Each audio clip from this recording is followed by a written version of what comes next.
Okay, we're going to continue now with homes, and I'll ask Michael to begin his presentation. Thank you, Mr. Chair.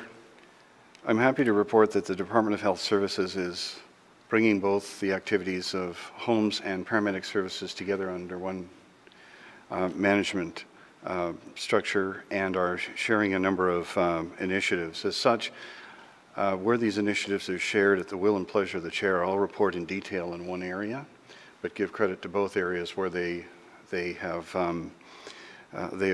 worked together. The document that you have in front of you has been previously circulated, and the KPIs regarding the long-term care homes currently for this quarter are essentially remain the same, with variances within norms.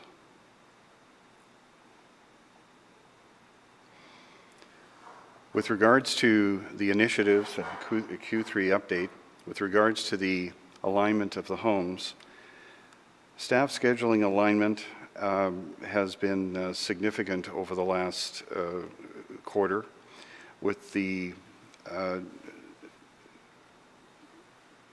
smoothing of shifts and replicating of shift structures in the various homes. Policy development continues based on the need for policy and policy gaps which have been identified by managers from the sister facilities. With regards to budget alignment, the 2018 budget saw both homes discussing the 2018 budget preparations more closely than ever before, and currently variance analysis information is shared between both homes, so any negative variance management can be best practices can be drawn from the other home if it is not experiencing these same processes or same negative variances. So best practices and cost savings can be shared. With regards to number 2, the alignment of EMS and long-term care business units, the biggest initiative here has been the centralized scheduling initiative, which has been up and running with staff dedicated to this process since October. The orientation of the individual who has been hired is essentially complete, and we now see that centralized scheduling is coordinating the Bruce Lee Haven master scheduling for each month is being designed and produced by the centralized scheduling office. The shift smoothing continues, as well as any other identified best practices which may not be present in both homes, and both administrators and the centralized scheduling staff are meeting on a regular basis to harvest these best practices and put them into place. This process is continuing and is not complete at this time. With regards to replacement of communications systems at Gateway, this process is close to being tendered with a document currently in draft. A needs analysis as to what is required for this process to be successful was completed earlier this year. With regards to the EFIS repairs and replacement process, we have done an initial engineering report to understand the scope and depth of this matter. We have contracted another engineering firm for a second opinion to look at options which we can explore with regards to managing this problem.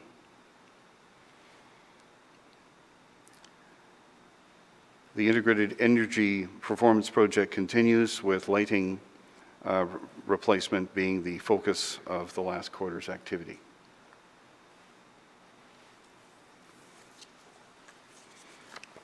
And that brings me to the end of the update, sir. All right. Are there any questions for Michael? Yes, Mike. Thanks, Mr. Chair. Just a couple. One is one of your key performance indicators, number of residents on the combined waiting list. And historically, it's been, well, 2016 was actual was 54, 70 in 2015, but you're projecting 35 in 2018. And I just wonder,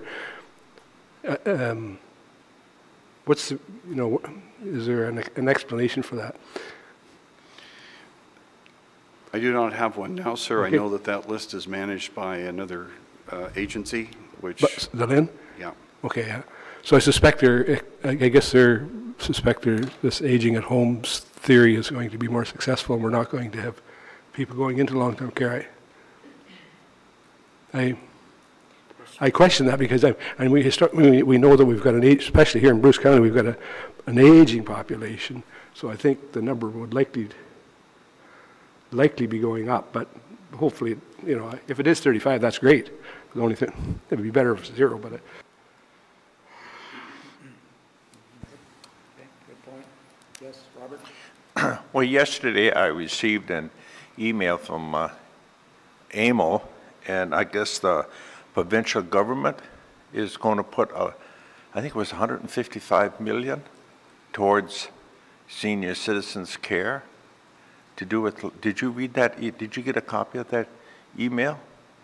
It isn't for, the impression I got, it isn't for us to use the money maybe to bring our costs down, but it was for expanding more beds and so forth to deal with this problem in rural Ontario. I just got that yesterday afternoon. Mr. Chair, through you, if I might, that 35 trends negatively low, and I may have missed the read, so if at the will and pleasure of the chair, I can check if that's a typographical error, because I agree, it doesn't, that does seem in need of an explanation, which I apologize I can't give at this time.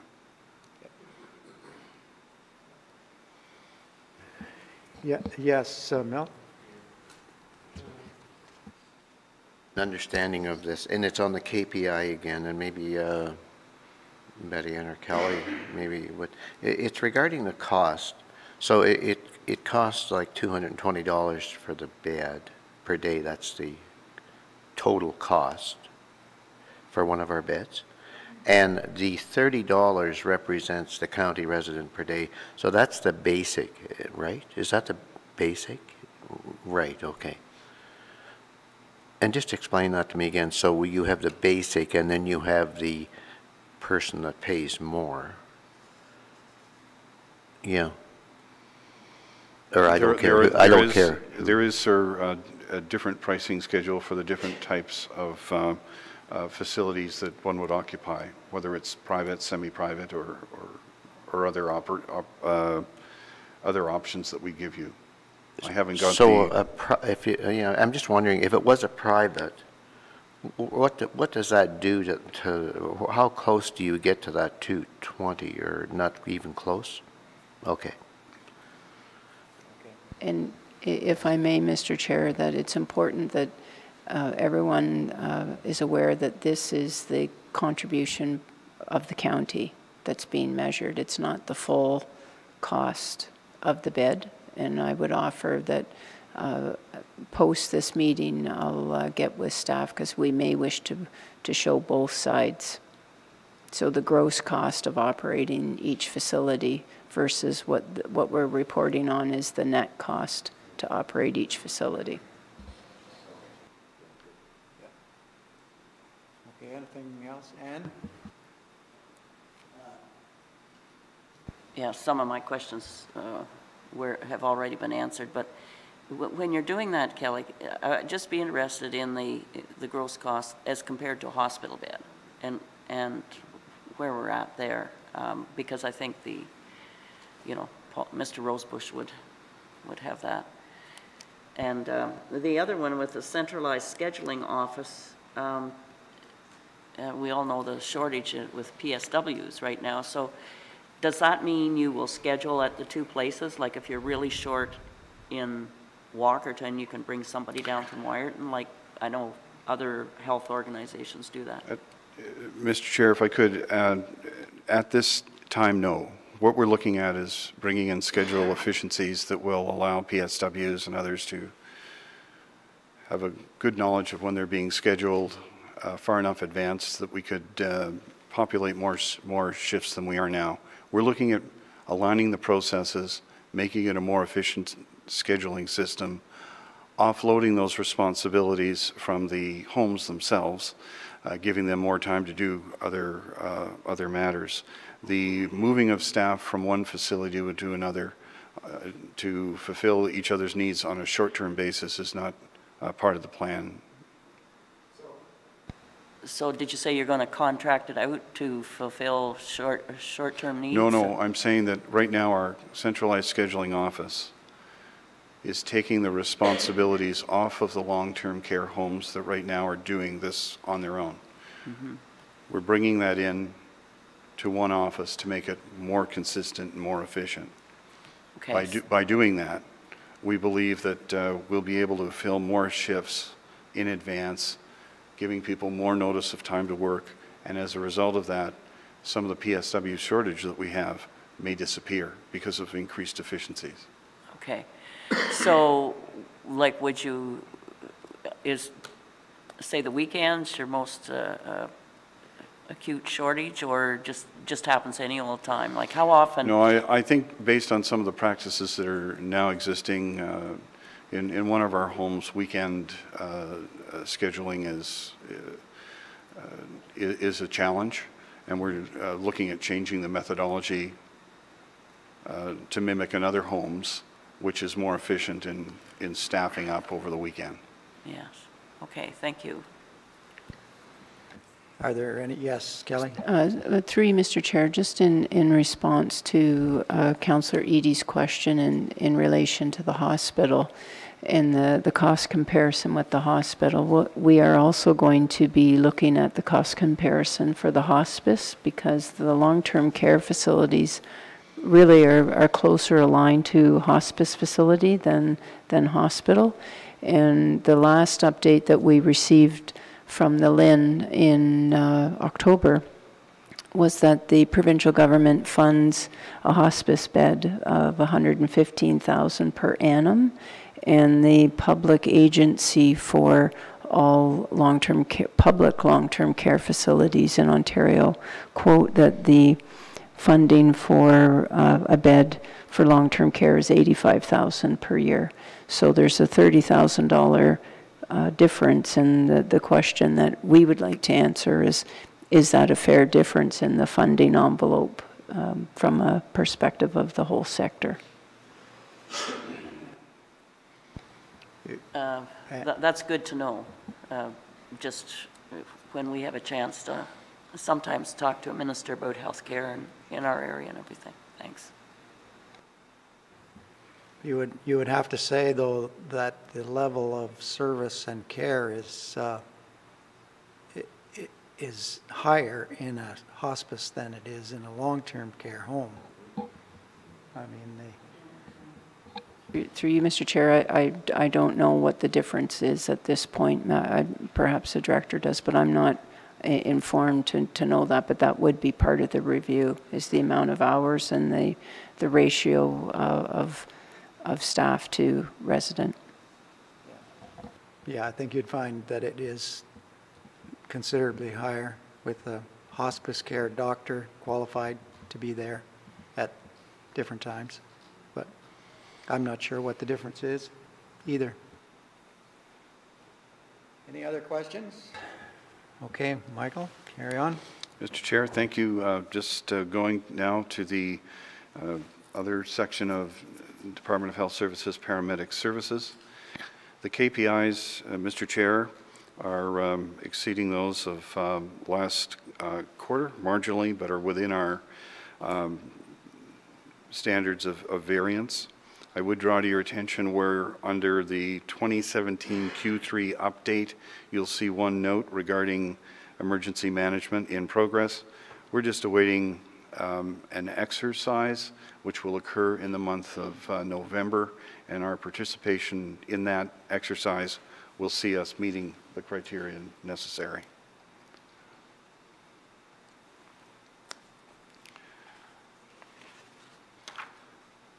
With regards to merging paramedic services and long-term care, as we've previously discussed, we are creating within the paramedic services area a centralized scheduling office, which I previously commented on. With regards to the service analysis between Grey County and Bruce counties, this work has been done. While we have determined that vehicle maintenance, our tendering of it found that our best value for money was to remain at a third-party supplier relationship, we have worked on several occasions with Grey County to put together joint training processes with both of the departments can share. We've previously discussed the report that the Ministry of Health and Long-Term Care has done on the ambulance service. This has been received, finalized, and we have begun our work in several areas. We have been commended in several areas for our innovation in the provision of paramedic services to the citizens of the county. With regards to the Port Elgin process, we have secured a temporary lease, and we have postponed the concept development of this proposed new facility to Q2 of 2018. With regards to number 5, the development and wellness plan for including a PTSD prevention plan. The peer support team is in place. They're currently developing a database to provide greater personalized care for anyone who calls that service or who wishes to be called by it. Regarding the replacement of 2 ambulances and 1 emergency response vehicle, these new assets have been received, and the old assets have been sold at a higher price than we anticipated we would be selling them at. The power load, or the upgrade to the power load system has been completed earlier in the year. And that sort of brings us to the end of the update in those areas. Okay, questions?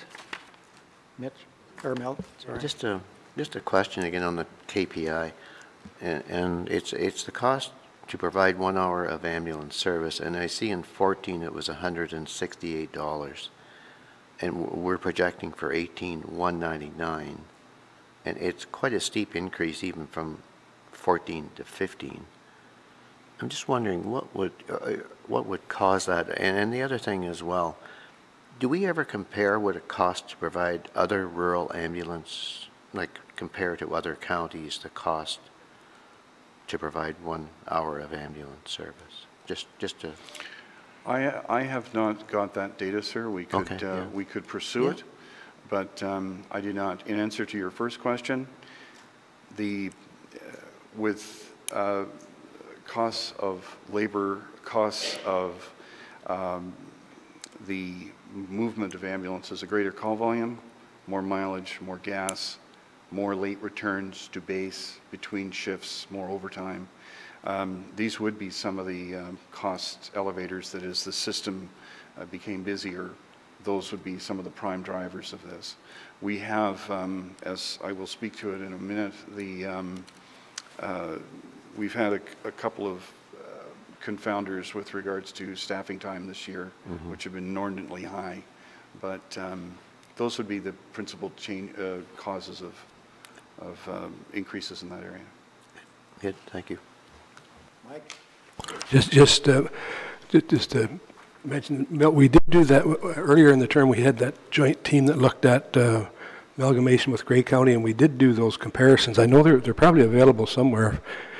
If we compared the number of rural ambulance services and how much it costs per hour, we were trying to find, if you recall, we were looking at trying to amalgamate, and we came to we came to an answer on it, but that information is available. I had forgotten, but it'd be interesting to see it again, sorry. Yeah. Okay, thanks. Any further comments? Through you, Mr. Chair, staff will commit to recirculate that report. It did include a series of comparator communities that offer a very similar service to ours. The other point that we will address for the public record is when you look at that line, it shows in 2016 as a negative, and that those brackets will be removed. That's just a simple typo that we'll correct. Okay.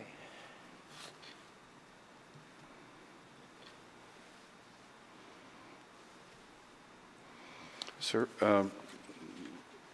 Mr. Chair, to speak to the 9-month review of finances for the homes and paramedic services, starting with Bruce Lee Haven. Bruce Lee Haven has a $123,304 surplus is projected. This is driven by residents' accommodation fees of some $27,000 and an increased case mix index of $53,000. There is a adjustment on the projection of a deficit for food, which was set at projected at $40,000, but has now been recalculated to $14,500, and overall salary surplus of $86,000 has also been projected. In the area of salaries, you'll notice a $58,000 expense for agency nurses. The team at Bruce Lee Haven has worked very hard in recruiting new nurse new staff, registered nursing staff, to eliminate the need for this. And in a report last evening, I'm happy to report we have 2 new staff that have are coming on board, which will see us do away with essentially all of those costs for agency nurses. With regards to Gateway Haven, there's a $294,530 surplus. This is driven by resident accommodations of $24,685 and salaries at $285,000. There has been a loss of a rental client, which will see us lose $10,000 worth of revenue next year. With regards to paramedic services, there's a $305,091 deficit projected, and essentially this is all due to the aforementioned events which Madam Chief Administrative Officer has previously discussed, and it's been associated with the backfilling of these individuals to maintain service. There's also been an additional $5,000 legal fee above what we anticipated our legal costs would be for this year, and that serves as an overview of our 9-month report for the Department of Health Services. Okay, thank you very much, Michael. Questions? Yeah, Milt?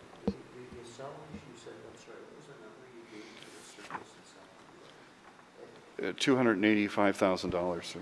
285,000. Yeah. Okay. Did you say why? What? No, I didn't know. The overtime management and has been part of the reason for that. There are other elements of that that we're looking into with regards to how that number was calculated.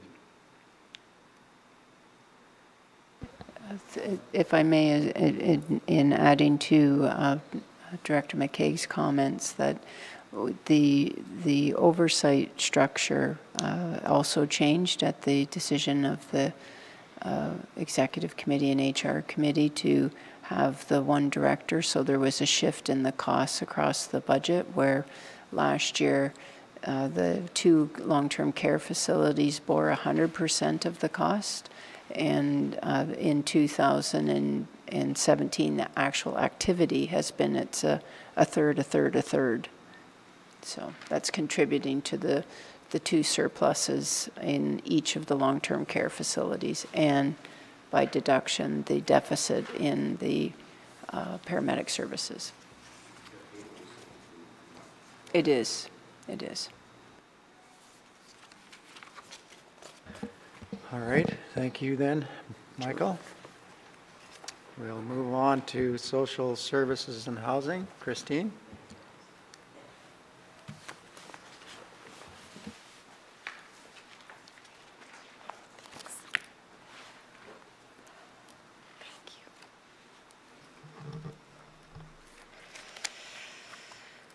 Okay, good morning, everyone. Starting with the KPIs, I'll highlight a few items of note and just remind everyone that we do have the legend below the chart there that explains how we arrive at some of the figures that are actually a combination of projections. So you'll note that the average number of months that clients are receiving social assistance is at 23.5 months now. A slight increase from Q2, where we were at 22 months. It's still in the range of what we were thinking, and as just a reminder that as the regulatory requirements around Ontario Works shift, this is a KPI that's impacted by that. The number of households that are receiving social assistance continues to be lower than it has been since 2014. And so at the end of Q3, we saw 591 households on the program. And despite the regulatory changes where recipients are tending to stay on the program for longer periods of time for sustainability. So sometimes they may be working but are still eligible to be on for the health benefits and other pieces. And so we are seeing that trend in that our caseload number is moving downward. The third quarter of capital projects delivered on time and on budget are now in reference to 19 of our 20 projects to date. And, you know, continuing to monitor those projects. And as the CAO had mentioned earlier today, we did have a capital project that has been deferred into 2018. And I'll just, sorry, one more item on KPIs. You will note the percentage of the wait list housed annually has slightly improved in Q3 over Q2. So at Q2, we were running at about 30% of the wait list being housed, and now we've moved to 33%. So that's good news. We have had some movement and been able to help people on the wait list. But of course, the various pressures that we've been talking about this year in terms of the tightening of the private rental market is still impacting our ability to reach those higher percentages that we had in previous years. And I'll just pause there if there's any questions on the KPIs. Questions? Seeing none? Oh, Mike. Thanks, Mr. Chair. Just looking at the number of available childcare spaces per 1,000 children, and it really hasn't, you know, I guess it's gone down since 2016, but 2018, 182. And I wonder, do we have an idea about the actual need that's out there? Good question. So the information that we're now receiving from the One List, where people register, allows us to have some more metrics on what's happening there. The number of available regulated childcare spaces per 1,000 children is impacted by demographics, and so we are seeing an increase in the number of children in those age groups. On the positive side, the other piece that you see that's slightly improving is the percentage of available childcare spaces that are now subsidized has actually surpassed what we were hoping for. It's at 11%. And the reason that we're starting to see that happen, and I expect we may see it continue to rise, is the infusion of those new expansion dollars that we received, the provincial and federal dollars, to increase the fee subsidy available. And that really only started in August, and so only a portion of that change is seeing impact in the Q3 results. So the good news is that we will be able to subsidize more spaces than we had previously with those new dollars. I just raised it because it was interesting at the Economic Development Day. One of the things that some of those suppliers had raised was that is a question about their employees relocating to this area. This is a service that they thought was pretty important, and I think it's, so I guess it identifies an opportunity for people that want to start a business in childcare, but yeah. And through you, Chair, one piece that I'll also add is that the ministry's modified their system that they use for licensing, whereby now we'll receive notification at a key point during the process of licensing new childcare centres, which didn't used to happen. So now we are aware as new childcare centres come on board, and we are starting to see that there's a few new centres and or expansions of existing centers that are happening. So again, we're starting to be able to retrieve some new information that's helpful, because then as soon as we get that notification, our Children's Services team is reaching out to bring them into the fold in terms of having an agreement with them to provide fee subsidy and the different pieces of support we can offer. But so we are seeing some movement that there's some additional centers opening. Okay. Carry on.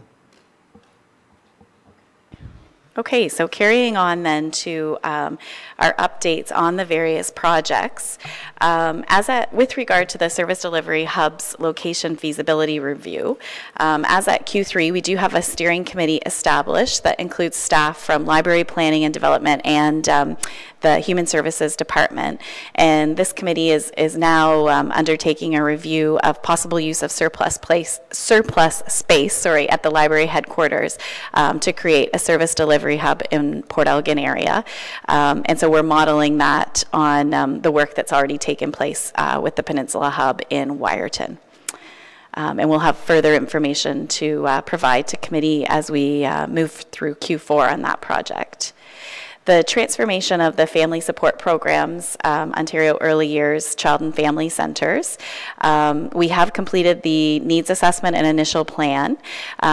Just recently we had a review meeting with the provincial ministry staff, and they were pleased with what we'd put forward, asked for some minor clarifying information, and so we continue to move forward on that transformation. The recently released as well the branding and logo for the new centers as we move forward January 1st, 2018. So we'll be bringing forward some more information to share that change as well too. With regard to the implementation of the 10-year long-term housing strategy, staff have implemented 14 of the 36 actions that are set out in that strategy and are continuing work in that regard. The 2017-2018 investment in affordable housing expression for interest for new development is underway for this year. So we're working on contribution agreements and the different pieces that are required for that component to move forward on their build. The implementation of the integrated housing system is the one project that the CAO had spoke to earlier today that is deferred. We're waiting on the release from the software developers for that project. Social Infrastructure Fund, we've committed the funds and anticipate that all funding will be completely spent as of Q4 for that project. With regard to modernization of social assistance, as at Q3, the eligibility review process, so our risk-based approach to confirming eligibility has been fully implemented, and the transition of the eligibility review officer and the family support worker into one role was also fully implemented by the end of Q3. So that staff person has had their training and gone through the different pieces of process that were required to finalize that change that started in April. And the balance of the projects are updates as presented on the capital items. And I'll pause if there's any questions on the initiatives. Okay, questions? All right. Okay, so moving to comments on the financial piece. The department has a projected surplus of $161,009. So those expenditures relate to social housing, in particular snow removal. And of course, we've got 7 weeks remaining in 2017, so don't want to we expect an estimation of about $30,000 in surplus based on what we had spent during that Q4 period in previous years. Utility costs projected a substantial year-end surplus of about $200,000, and of course that been redirected to finance the Integrated Energy Performance Program. And so when we have electricity costs that are, hovering around the $1 million, that's where we're arriving at such large savings because of that 8% rebate. The income is projecting 11,000 deficit at this time, which is an alteration from the 33,000 projected surplus at the end of May. And this is a bit of a moving target because it is based on how much rent we're collecting from the rent geared to income clients. And so as job and income scenarios change with the clients, we change their rent. And so therefore it's not a static measure, and it does change throughout the year. The Social Assistance Division is forecasting some significant surplus in administration, and that's happening through salaries. We've had a number of retirements this year, and so there's been some vacancy periods, and so that's contributing to that surplus. And in children's programs, there is a projected deficit of 2,500, mostly related to salaries. Staff are working on various program adjustments to manage that. And as well, we're working on our Q3 reconciliations with the ministry. And so we'll be able to identify through that process if we have areas where we can reallocate funds to cover those as well too. Because we do like to make sure that we're fully utilizing what's available to us. So that process is underway. And I'll pause there if there's any question on the financial pieces. Yes, Mike? Just one again, can you remind me what portion of a person's income can be taken or rent for the rent geared income? Is it 40, 35 or?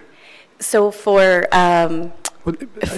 people that are on pension and or people that have employment or self-employed income, it's a calculation based on 30% of their income plus or minus utility costs. And so if the Housing Corporation has included the utility costs we do in apartments, an additional charge that's placed on top of the 30%. The scales for utilities haven't changed for 20 plus years, so they're quite low. So for a one-bedroom apartment, if we're paying the utilities, what we would charge a tenant is $30. Costs us closer to $115 to $120. Keeping it affordable for the client. The exception, of course, is for people that are on social assistance, either ODSP or OW. It's a scaled rent. So if you're on OW, your rent is set at $115 if you're in an apartment where we're paying the utilities.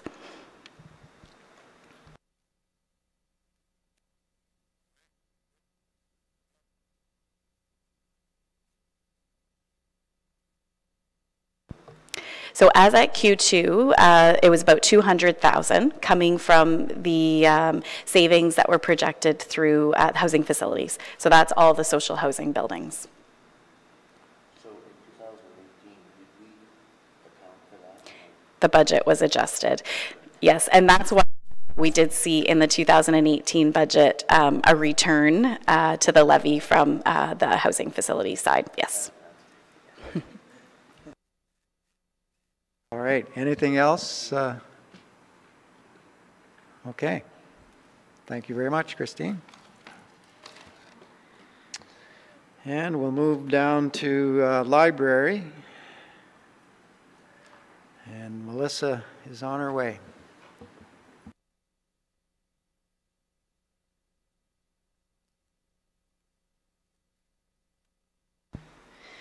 Good morning. I'm happy to present the Q3 update for the library. Looking at the KPIs, we are on track to meet or surpass all of our projections for 2017. I'll draw your attention to a few of the KPIs just to explain them a bit more. For the programs led by staff and program participation, the way we calculated and kept statistics for 2017 was changed to better align with the report that we sent to the province. So I was cautious in my projections, and I'm happy to report that we are surpassing those. You'll see that for 2018, the projections are more aligned with what we're seeing happening in the branches. The circulation of physical items was also a cautious projection for 2017. The trend in the province is that physical circ of items is either flatlining or reducing, but we're not seeing that here in Bruce County. We're seeing an increase in circulation of physical items. So my 2018 projection reflects more the reality of what we're seeing here. And the staff training hours and current technologies, we anticipate that being closer to 300. Getting to the end of the year, we had a staff development day in late October, which was focused on the current technologies that we're using in the library. For our major initiatives, the strategic plan check-in. So as of Q3, the customer survey has been completed, and we're looking at the results of that to create an action plan for 2018. The Bookmobile Phase 1, so to date, we are doing our research, and there will be a report that will come forward to the library board by the end of the year. For outreach, as of the end of September, we've had 181 outreach events and that have taken place, reaching just over 6,000 people, so that's on track as well. The early literacy stations, they have been purchased. As of Q3, when I created this report, they had not been distributed to branches, but as of this week, they have all been distributed to the branches. And the expenditures for that project came in around $10,852, so under budget. I'm happy to answer any questions before addressing the financials. Okay, are there any questions? The Bookmobile is planned to go forward, is it early 2019? Or have we, I just don't recall. Yeah, so 2018 is phase 2 of the project, which will be the fundraising and the awareness piece. Based on that, we hope that in 2019 we'll be able to purchase. The length of time that is needed to customize the vehicle with shelving and the tech that we need may take a few months. So I don't know that it would be early 2019, but sometime in 2019 is what we're looking at. I think you can move on with the financials. So for the Q3 financial update for library, we're projecting a $26,651 surplus, and that is mainly due to our periodicals and subscriptions budget. After the 2017 budget was approved, we received a $24,000 grant, and we used that to pay for 2 big database subscriptions, lynda.com and Flipster. So that's where we're seeing that offset that piece of the budget. Salaries and benefits are projecting a $10,000 deficit. However, we still have 1 full-time vacancy at headquarters to fill, so we'll see how that changes over the last quarter. Okay, questions? Seeing none? Thank you. Thank you.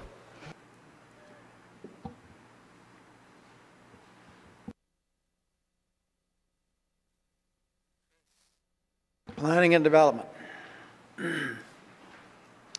These reports are getting so organized and straightforward that it just sails through. Just great.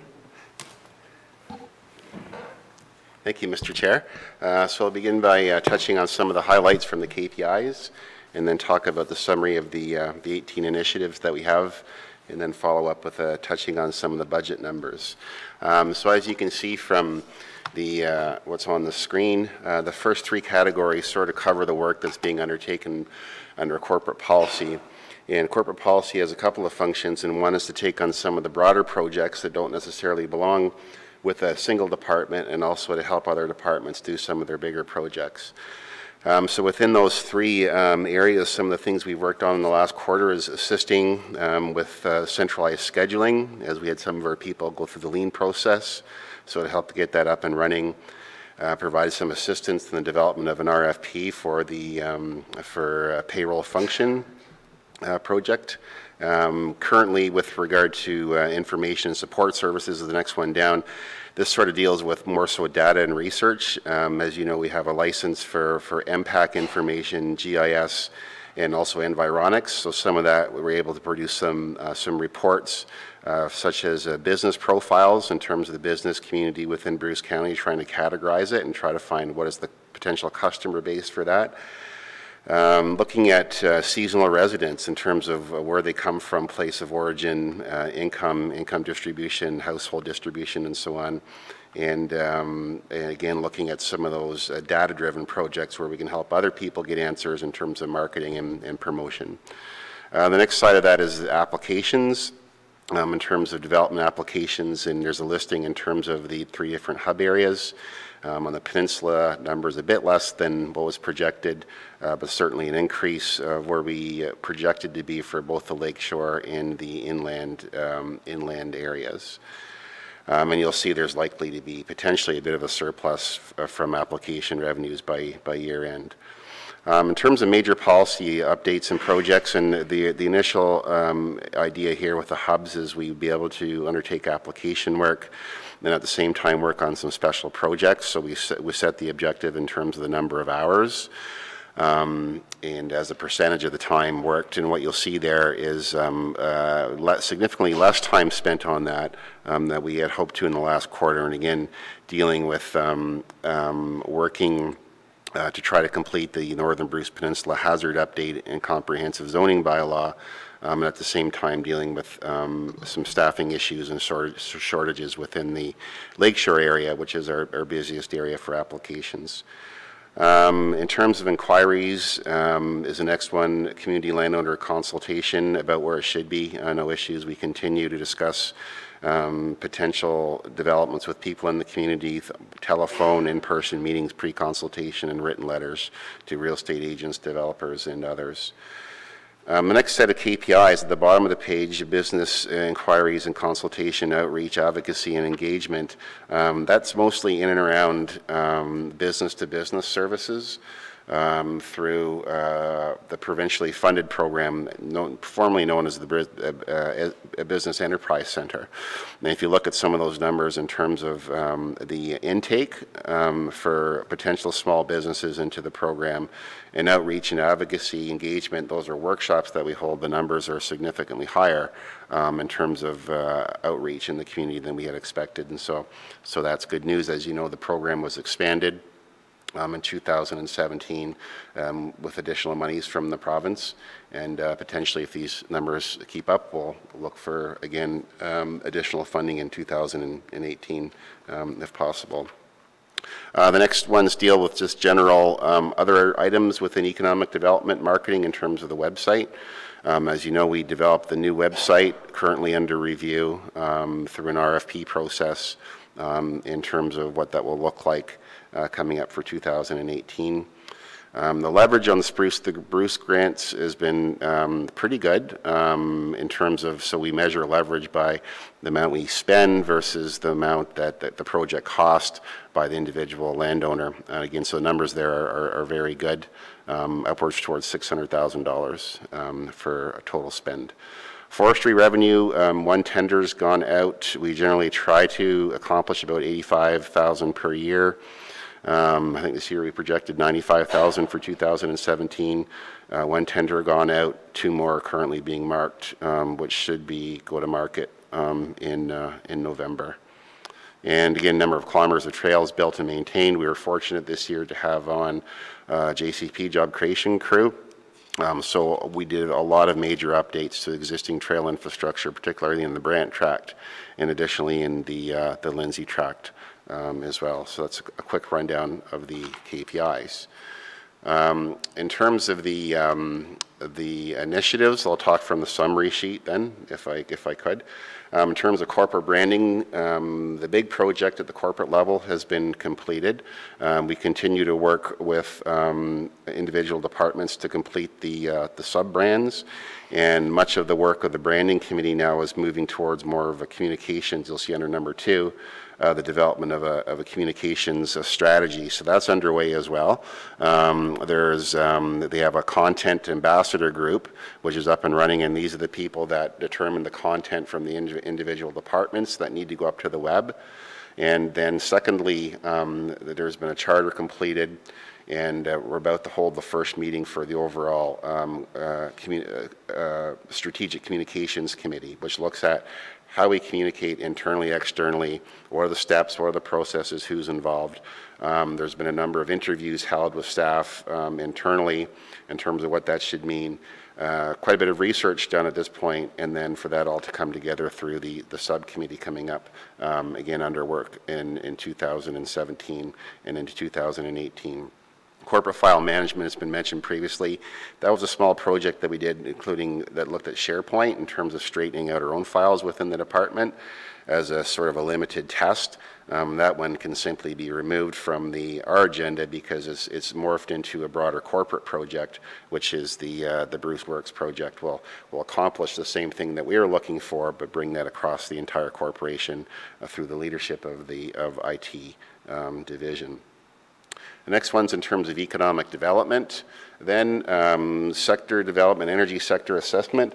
So this is, again, another RED grant proposal looking for business partners. And we had some discussions back, I think about 4 or 5 weeks ago in terms of the preliminary approach to this. And of course, some new and interesting information coming out of the recent meeting in Walkerton around the nuclear sector in terms of the idea of hubs and nuclear hubs and so on. And so there is a staff report that's coming forward for the November meeting that looks at that and proposes some funding and partnership in and around that. Number 5, you've heard from the CAO in terms of the success of the nuclear investment strategy, and Stellina certainly playing a major role in that in conjunction with the CAO, and that strategy well underway as well. Agricultural sector assessment, a bit of a struggle with that one. We sort of thought we should put that on hold and move it into 2018. Just a case of whereby it being a fairly broad-based project, we fully don't understand the role of the County of Bruce in agriculture, if any. So take a bit more time to do the research and determine if there is actually a need from the farming community for the county and what that role and function should be. So we're not stepping on others' feet within the agricultural community and not duplicating services that are currently being provided by the commodity groups, the federal government and provincial government. So proceed with, but I think with some caution and wisdom in terms of what that should look like. The next one, number 7, is under sector development, Explore the Bruce program. And so that one underwent a remarketing in 2017. Project was launched well. It was on time and on track. Part of that, as well as the passport program, which I had mentioned. The Explore the Bruce website RFP is underway, and there's also a grant underway to sort of uncover a bit more what are the true economic impacts of tourism within the region, sort of find out the importance of it, and also help us with KPIs moving forward in terms of how we measure impact of our efforts within the tourism community. Number 8, sector development, tourism sector, Spruce the Bruce. Again, I mentioned updated and changed the program requirements. There was a report that went to the committee so that we should broaden the scope of that, as opposed to, it was previously a traditional infrastructure bricks and mortar type program. It has been expanded in and around destination development for downtowns, and again, that's been successful in terms of the level of take-up. Business to Bruce, development well underway. We're using the RED grant program to bring on more communities and also perfect the initial destination marketing programs that were done for the individual downtowns that began in 2016. The next section deals with planning, land use planning. Under that, there lists mostly a number of projects, and I think the CAO hit on a number of ones that we're struggling with a bit. And these are a couple of ones you'll see. First of all, the idea around the Bruce Lens. And secondly, with regard to the plan updates as well.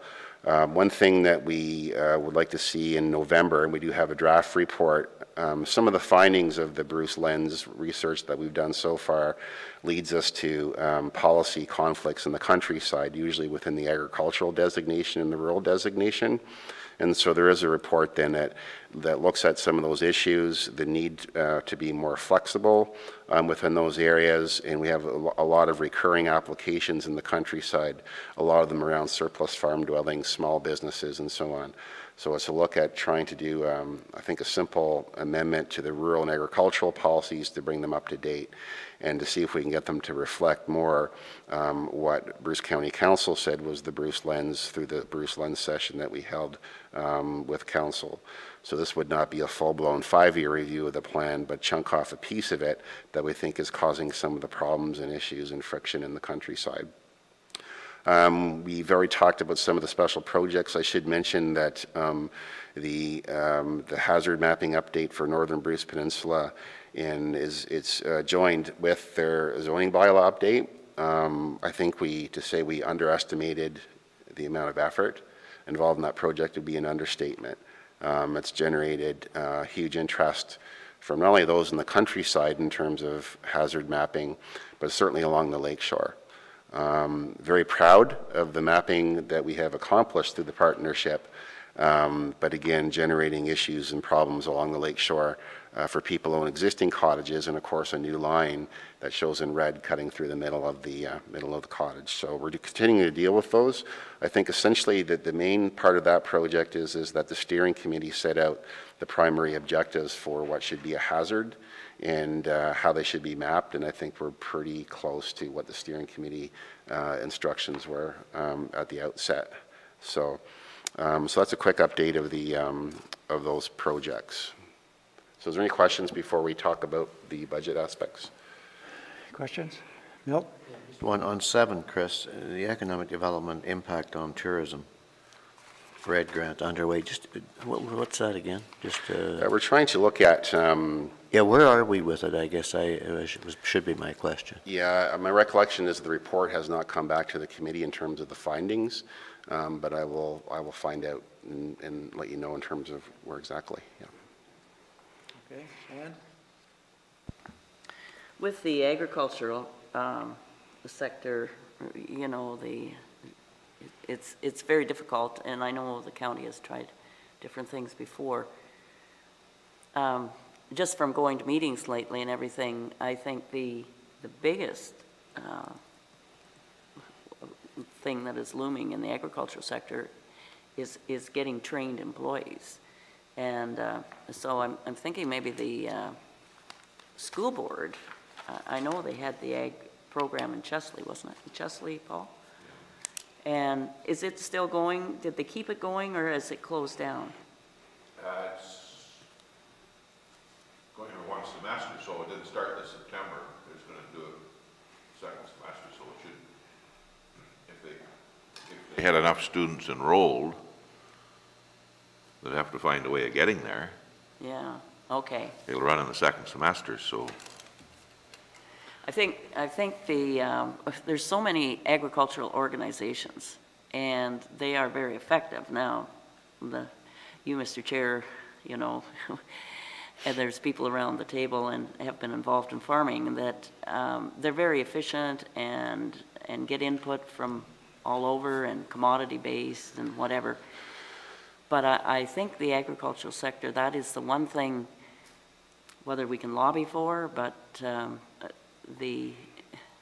with the what is it, 2% of Canadians now in agriculture, there's just not the next generation of farm employees that are naturally there. So I think our community focus in Bruce County should be on trying to encourage some to realize the big opportunities for employment in the farm sector that will be happening as the retired farmers gradually can't work for the farmer they sold out to, et cetera, et cetera. But as far as other things, I think we really have to look at the value for our money in the ag sector. There's so many different organizations already doing necessary work as far as promotion and marketing and everything else. That's just my opinion. I think that's interesting because we often, we have been exploring labor market development and trades, but we often think of it in terms of industry and nuclear. And so perhaps we expand our thinking on the subject in and around agriculture and include that in the discussions. I think it would be helpful. And secondly, much of the agricultural programming around economic development in rural areas focuses on farm fresh, buy local campaigns and so on. And some of the, we had a great presentation at the recent Economic Development Summit. And the perspective there is that commodities are going to continue to skyrocket. I mean, people are hungry in Asian markets and everywhere else. And long term, it's very difficult to see somebody doing market gardening in a countryside where it's driven by, and continue to be driven by corn, soys, grains, and so on. So I think the whole local food doesn't fit all that well for Bruce County. So it leaves us in terms of how do we support those existing commodity producers, I think is maybe one way to look at it. The local food does fit to a certain extent. I mean, here in Kinloch, you have the Mennonites. They are very well organized with their local food and promotion, and our markets. The local markets on Saturday and Mondays are very popular. You know, with our tourist influx and everything. But in the big picture, as far as if gross dollars on farming, you're probably right. It's the commodities, the soy and wheat and corn. But I think there is a good opportunity for some growth in the local food. But I think there's enough promotion of that on its own. So. Okay, those are certainly good comments, and I would have to agree, Ann, that agriculture has always been a hard one for the county, and at the local level too, we struggle with, well, people say, we're an agricultural community, how are we helping agriculture? And it's difficult because of the way agriculture has organized itself over the years, with the private sector being the resource for information. The seed companies, the fertilizer companies, and all of those groups have taken over from the Ministry of Agriculture to provide that service. So it certainly has changed. At the Economic Summit the other day, there was also talk about the need for more training in the trades. And that's something that's been going on for years. I remember on the school board, they'd say, we need more courses, training for the people in the trades. So we're still saying that today. But with what is going on at Bruce Power and in our communities with the industry that's coming, that's going to be really important. And that struck me that we've been talking about this for a long time, but we don't have that resource of good tradespeople in our community. So maybe that's where the county can fit in somehow. I'm not sure. But We were hoping with our DGR, if it had gone through, that we could direct some of that money to enhancing the training for the skilled trades and tech and IT and everything else. However, as you know, we're waiting. But I agree. But I think that's a spin-off too. I was talking to a guy last night, and he said he was just talking to his farmer friend, and he sent his two sons off to college and university, and they're coming back with their degrees, and he says that'll really help him on his farm operation as he has expanded another, I don't know, 2,000 or 3,000 acres, etc. So that's sort of where it's at.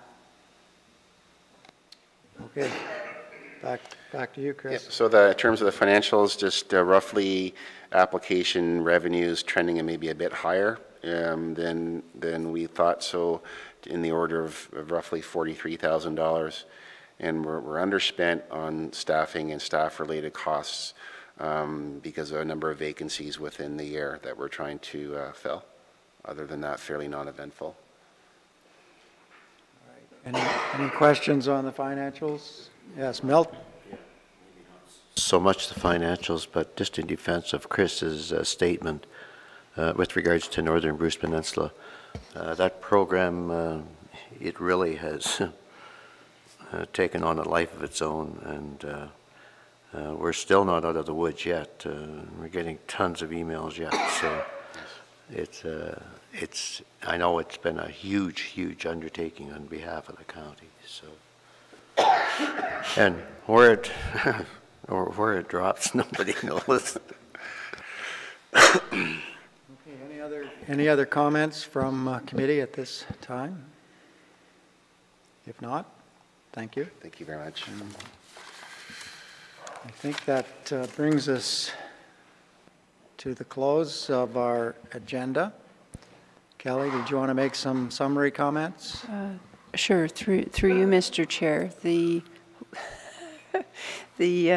year-to-date Q3 and what we're seeing into Q4, it is shaping up to be a terrific year for the county. A couple of common themes just to highlight that in 2013, when we went live with the Avanti payroll system, one of the big benefits from that initiative was we were able to really look at the demographics of our employee base. And what we're finding in 2017 is we're probably about 30% through the bubble in terms of the natural attrition for retirements. And we're anticipating that will grow in 2018 and 2019, and by that point, that demographic group will have matured into retirement. So that being said, all departments are being impacted. Some are being more impacted. Again, the health services, both long-term care and paramedic services, are really being challenged to keep on top of the movement. The initiatives that the senior management team have led are really having a terrific impact on the organization. And I, for one, am very proud of the work that the team have done, being at having close to 60 of the projects complete and anticipating that they will be fully complete by December 31st is a real testament to the team. So with that, I leave it. Okay, and I agree. I think this is a great process, and I guess a few years ago we wouldn't have had that kind of information to know where we were at the end of the year for, I mean, it didn't come together like it does now, that information. All right, if there isn't anything else, I need a motion to adjourn. Moved by Milt, seconded by Ann. All those in favor? Opposed? Carried. Thank you.